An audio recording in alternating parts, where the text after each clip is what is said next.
everyone. Welcome to my story. Today our story is The Gruffalo's Child. Do you know this story?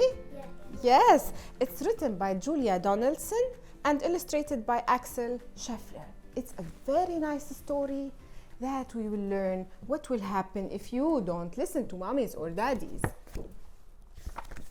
The Gruffalo's Child. The Gruffalo said that no Gruffalo should ever set foot in the deep, dark wood. Why not? Why not? Because if you do, the big bad mouse will be after you. I met him once. I met him a long, long time ago. What does he look like? Tell us, Dad. Is he terribly big and terribly bad? I can't quite remember, said the Gruffalo. Then he thought for a minute and scratched his head. Can you scratch your head and think? The big bad mouse is terribly strong. His scaly tail is terribly long. His eyes look like pools of terrible fire, and his whiskers are terribly tougher than a wire. One snowy night, when Gruffalo snored, the Gruffalo's child was feeling bored. The Gruffalo's child was feeling brave, so he tiptoed out of the Gruffalo's cave. The snow fell fast and the wind blew wild. Into the woods went the Gruffalo's child. Aha! Ooh! A trail in the snow. Who's this trail and where does it go? A tail poked of the log pile house. Could this be the tail of the big bad mouse? Out slid the creature. His eyes were small. He didn't have whiskers. No, none at all. You're not the mouse, said the Gruffalo's child. No, not I. He's down by the lake eating Gruffalo's cake. The snow fell fast and the wind blew wild. I'm not scared, said the Gruffalo's child. Aha! Ooh! Marks in the snow. Whose are those claw marks and where do they go? Two eyes gleamed of the treetop house. Could these be the eyes of the Gruffalo's mouse? No. We'll see. Down flew the creature. His tail was short. He didn't have whiskers of any sort.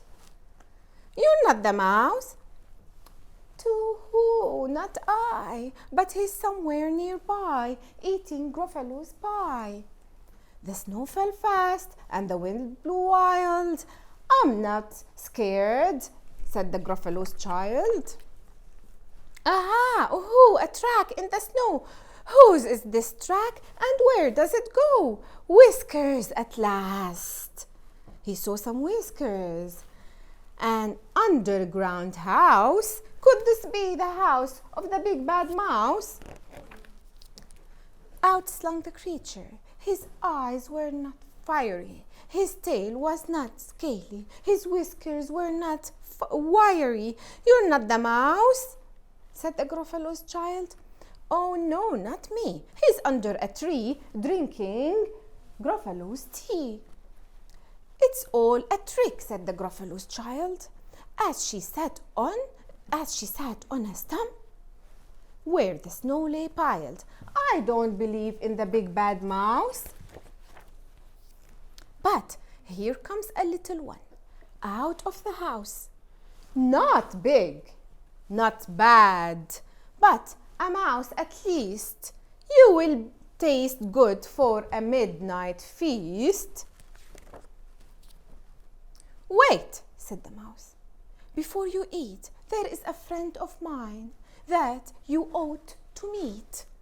If you will meet me, hop onto a hazel twig. I'll beckon my friend as bad and big. The Gruffalo's child unclenched her fist. the big bad mouse, so he does exist. The mouse hopped onto a hazel tree. He beckoned and said, "Just wait for me."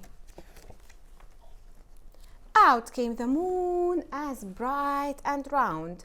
A terrible shadow fell onto the ground. See the shadow of the little mouse here. "Who's this creature so big, big and strong? His tail, his whiskers are terribly long." Look at the tail and look at the whiskers. They are terribly long. "His ears are enormous. And over his shoulders he carries a nut as big as a boulder." "The big bad mouse," said the Gruffalo's child. The mouse jumped down off the twig and smiled. "Aha! Oh, prints in the snow. Whose are these footprints and where do they go?" The footprints led to the Gruffalo's cave, where the Gruffalo's child was a little less brave. The Gruffalo's child was a bit less bored.